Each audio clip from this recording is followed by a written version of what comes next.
Hello and welcome to another CEF Tech Talking podcast. Tech Talking podcast. These are getting quite good now, aren't they? They are. We're getting quite good at them. We know what we're doing now a bit, don't we? Yeah. Are you suggesting we were winging it first of all? I wouldn't suggest such a thing at all. No. But the quality of our guests is just amazing. Just look at this vastly improving, isn't it? Right, here we go. We have got today with us, joining us from iCS, is Matt. Hello, Matt. How are you? I'm very good, thank you. How are you? I'm really good. Now, for us, well, for me especially, because I can't normally remember, can you tell me what iCS stands for? It does stand for Intelligent Charging Systems. Right, so this is all about the car charging. It's a bold claim, isn't it? Yeah. It is, and to be honest, I think we were quite lucky in the sense that it is a charging system, but now with the market developing, it's not just electric vehicle charging, it could be battery and solar. So. Yeah, which we're seeing. So at Tech Talks, and we're talking about all sorts of different things at Tech Talks, and it happens to be that a lot of it's about his stuff. Yeah, you do get lots of referrals. You really do. We because do. The stuff we're talking about in the first half is all about what you do. Correct. So in a sentence, then, what does iCS do? What do you cover?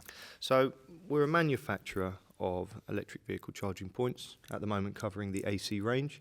We are moving into the battery storage and the DC range come later this year. Oh, right. So focus is being around EV, but obviously implementing that around CEF's ventures of renewables. Because you do, I mean, if you want access to your stuff, there's a great website that you've got, but if they want access to it, it's via CEF, isn't it? Correct. That's the route through to market. And when we've been doing these events, your stand has been absolutely mobbed. Normally after the first bit when me and Dave were told them what you to tell do. us that you're quiet in the first part when people aren't really thinking about PV or BV or anything, and when we've talked about those subjects, you just get mobbed and inundated for information. It does help Darren standing at the front saying, go over to iCS. There's the battery and 200 heads turn around. Yeah, I mean, I think without a doubt, our first part, Dave, we're talking about sustainability, we're talking about stuff like that, and it does lead itself to these electric vehicle charge points. I mean, you've found that great bit about building regulations. What one is it? Bit S? Yeah, Part S, the new Part S, which is applicable from June. Yep. You know, every new build home will have a charging point. Correct. And some of the retrofits will be required to have charging points or percentage of charging points Correct. with installation cables. It's a huge amount of work. Absolutely, and unlike us over at iCS, the chargers have to be smart as well. So right there, now this smart bit, me and Dave are picking up on this, and Dave's found some regulations that need to be included that says exactly what smart means. Yes. How's that affected you guys then? I think the reality is it's affected how we're dealing with information back at our offices so that in a legal way it's accessible when there are emergencies maybe on a transformer. But there's a requirement in the regulations for you to hold it for 10 years, isn't there? Absolutely. And you must be able to give access to it any time. I've never seen such strenuous access requements as they've given themselves in these recs. It is quite fun. It's gone from a plug to MI5. So it's quite an interesting roadmap of how we've got to here. But presumably you knew about these things and you've been ramping up for them because they come in Absolutely, June. Absolutely. Yeah, we're already prepared for these things. We've had the headaches. We're probably still experiencing a few of them just because it is a lot of work. Yeah, I imagine trying to get it already. Absolutely. And when you're going through a trajectory of growth, which EV in general is, Yeah. you're juggling quite a lot at one time. So you've got the hockey stick curve anyway We because have. of general inquiries, and then you've got this workload on top to keep up with what's going on. Yeah, I can imagine it's so. Back at head office for you is where? Where's iCS based? It is Blackpool. Up in sunny Blackpool. Sunny Blackpool. Oh, the kiss me quick hats and the rock and everything like that. Board meetings on the beach, Yeah. riding the donkeys. Do you know what? I'd rather it in an office. So up in Blackpool, you must be. I mean, now I imagine it's quite a sizable operation you guys have got up there. It is. It's probably growing on a monthly basis at the moment. We've got the pleasure of obviously being part of CEF and the great work that CEF do. And I think between us, we're formulating and strategizing plans so that we can continue with that growth because I think this is a market which we're not going to see a lull. It's not going away, is it? Now, I know Dave's been doing some work on all the courses that are out there and the training solutions, but you do this as well, don't you? You can offer training for this type. Now, what type of training is it you guys offer? So we obviously do things where we're one-to-one with contractors, where it can be more focused around the iCS products, the software, but we definitely look at partnering with CEF to bring in training companies to do City and Guilds training. So 2-day courses. Because there is now going to be more in the way of EV qualifications. And so you're picking all that up, are you? Absolutely, and we're working with a company called USG, Universal Skills Group, which if we have any oversights, they certainly pick them up and vice versa. So between us and the training companies. They're your training provider, and it's a Sitting Guilds route that you're offering, is that right? Absolutely. And you said it's 2 days out now, so 2 days for a qualified electrician to sit and go through it and then... But there's no practical anymore, is that right? At the moment, this one does. It's definitely a benefit to have someone that can say, yes, I understand the theory. Yeah. I've been doing this a lot of years, so many parts make sense. But I think having your hands on a charger and someone standing behind you saying, this is what to look out for. I see that. I mean, when we've done things before and they said, oh, it's just theory, you always get that element where, actually, I want to pick it up, feel it, understand it, and look at it and know what's going on. Well, we talk about the report from Cenex, which picked up a few holes in the installations, and a lot of them were basic contracting issues. They were not specific to EV. Absolutely. So and it does no harm, does it, just to get some hands on and do a bit of cable stripping? Having someone that can see what they're reporting back to the DNO is always a benefit as well. Yeah, so I mean, your chargers then that iCS do, is it typically domestic you're seeing, or you got a range that does all sorts of charging solutions? So it's interesting. I think iCS at the beginning, say 3 years ago, came in as a commercial product, looking to try and make some headway in the commercial market. But as of July this year, we're going to have a new product come out which is focusing solely on domestic. Oh, okay. So I think that's probably the opposite. In reverse of most people. We have. Most Yeah, people we have done it have. the way around, haven't they? So it must signify that you see the domestic market as a massive boom market. Absolutely, and when you consider the vast increases in solar and battery, I think it's becoming a case where we have to fight these electricity bills. So. Yeah, you're right. Yeah. So no, we've had a lot of questions though. One of the feistiest Q&As we've ever had. Yeah, I saw. They wrestled us to the ground. I did not envy you.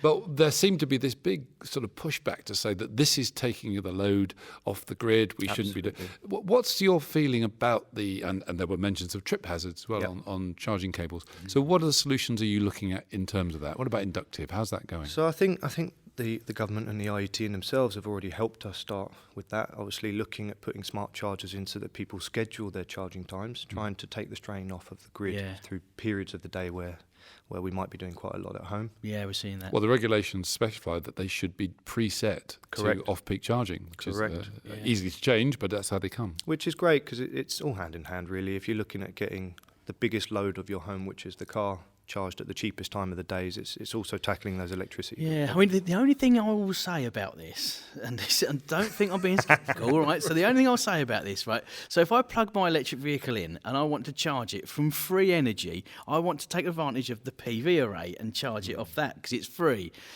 If I get a unit, and it's not just your units, but it's all units, is it going to tell me I've got to charge at night? I've got to pay for it. I want to use the free stuff, not other stuff I have to pay for. Well, I mean, in fairness, it is easy to change, but the default condition is that, and you're right. And that's the key word there, the default. Yeah. I think people recognising the default, it's something you can look to change. And the battery storage is a prime example of obviously. So battery storage, right, here we go then, right. Battery storage, you've got one, and you've been talking about it, bringing it around these amazing CF Tech Talks with us. A lot of interest in it, especially after me and Dave sit down at the front and say, oh, we might know someone who's got one, you can go and have a look at. Now, when can we get our hands on one? Wow. Is it a bit like the question for everything special now guest in the UK? To the ICS product. The reality is we're looking at October. Right. Okay. Obviously, we're ICS. We're looking to develop in more than just one way. Yeah. We're looking down dual socket wall mountable products. We're looking at even accessories that go in line with the products we have. Great. But I think CEF, obviously having the acquisition of Seagen, meant that we were put in a position to expedite the battery storage. So where it wasn't necessarily going to be this year, it will now be in October time. Great. So I mean, the talks that Dave and I are looking at, and this is going from the IT's code of practice on battery storage, it's here. People can do it now. Yes. Take massive advantages, can't they? We're drawing the differentiation between PV and battery because you can put battery in anywhere, can't you? Absolutely. And I quite enjoy listening to you guys obviously mentioning Thank you very much. Well, who wouldn't really? Maybe I shouldn't have said that. The idea of obviously all these vehicles out on the road and their batteries obviously not performing as they once did and taking a small percentage of that and putting it in people's homes, so it's a form of recycling as well. Yeah, I mean, we are going to see a lot more of that. It's a good point, and we had a couple of quite vociferous questions about this whole sustainability thing. What is the cycle and what is the end use of a battery? So you go car, house, where does it go then? It's dynamic really, so ultimately you get it into your home, and I think what would you expect it to in the home? Yeah, how long would you expect it to last? So we talk cycles, don't we? Is that Yeah, charging I mean, cycles? it's a nice way of making it sound sexy as a battery, isn't it? Saying cycles. There aren't many ways to make a battery sexy, are there? I've seen them. You've got to try I won't really go hard, into mate. that too You've got to much. try really hard. But ultimately, it's a case of saying 10,000 cycles or 10 years really on the warranty, and whatever comes first. Oh, okay, right. And at that point, we're saying that they can be largely recycled. Is that true? That the components of the battery? And to be honest, I don't know what the next step would be. I mean, I'm only the manufacturer. If we look at the advantage, if we got this one of these from iCS and stick it on a wall, and in 10 years' time it's not doing what we want it to be, in 10 years' time there will be advances in technology. I'm pretty sure we don't worry about it now, but then they'll have resolved an issue. Well, I think a lot of them still can be. Even now we can. So you're absolutely right. Within 10 years. Now this 10,000 cycles, as far as I'm aware, is full cycle. So if you've got a day in the winter, which we have a lot here, where you're not doing a full cycle, it's only a half cycle, that'll increase the lifespan as well. Oh, does it? So these are every full cycles cycle. we're starting to see. Yeah. So because the guy in the audience today calculated that's 23 years. Yeah. So if you may be looking at 30 years now for these things. And I think as a consumer, 10 years sounds nice, but there's always a fear that once your warranty's gone, that's because you think, it might not last as long. The washing machine effect of it breaking down naturally, but 23 years of expectancy over a 10-year warranty. Yeah. You feel good knowing that 10 years isn't the be-all and end-all of your product. Absolutely. And when you think back 10 years and how we've come in these things, what's going to be happening in 10 years from now? Good grief. I don't know what I can buy nowadays. It would be 10 years as a warranty anyway, so I'm quite happy with that. Now, I think if people want to see this stuff, they can come along to one of our CF Tech Talks, can't they? So that's where. But also, your website, has that got lots of information? It hasn't yet. It will have.